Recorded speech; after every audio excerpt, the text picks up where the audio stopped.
ladies and gentlemen, it's time to gush over Marvel today, because my word, have they absolutely smashed it beyond comprehension. We had X-Men 97 episode 1 and 2. Now listen, I've been known as a bit of an X-Men non-believer, alright? I've been known as someone who does not quite dig the X-Men. I used to think they were nerds, used to think they were boring Boy Scouts. I just couldn't get on with them, to be honest with you. But then out of nowhere, X-Men 97 releases into my very face, and I decided, I was like, wow, do you know what?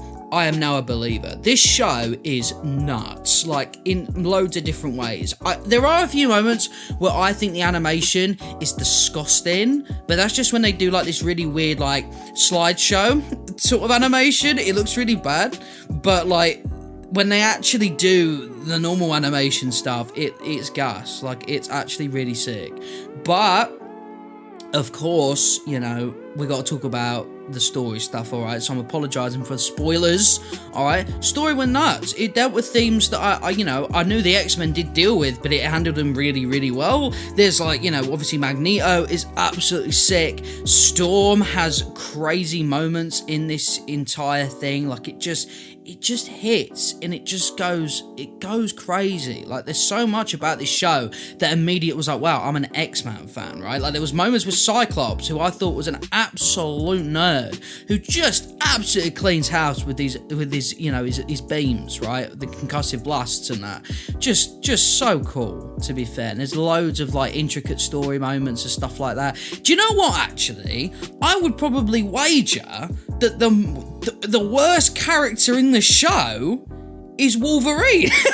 Like, and not because he's actually a bad character, he just doesn't get anything to do, really, which is so interesting, because in my head, right, as someone who only really watched the movies, I've always grown up with this idea that Wolverine is everything, right? Like, if you don't have Wolverine as the front and centre, the thing won't sell. He's nowhere near the front and centre. They couldn't care less. He's just involved every so often. Like, Jubilee has more of a story arc than he does, and I'm not slating that. That's brilliant, because it's not Wolverine and the X-Men, right? It's just the X-Men. He's just a member of the team. So the idea that is the case, I'm a real big fan of. But you know, not only that as well, but obviously it's just so good, man.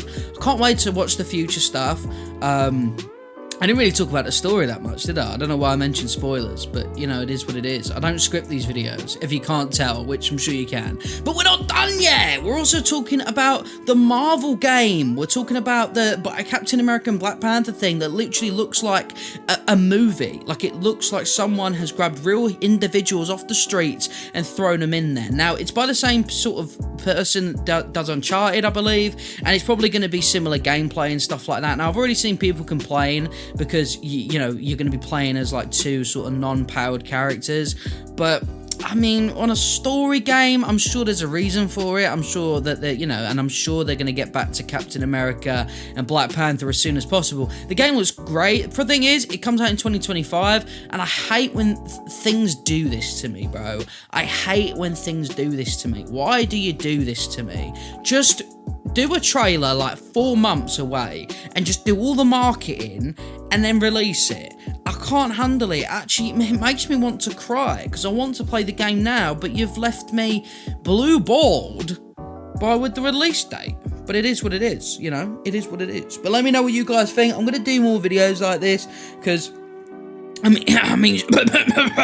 mean, shorts are fun, but, you know, it's kind of gas to talk about Marvel every so often.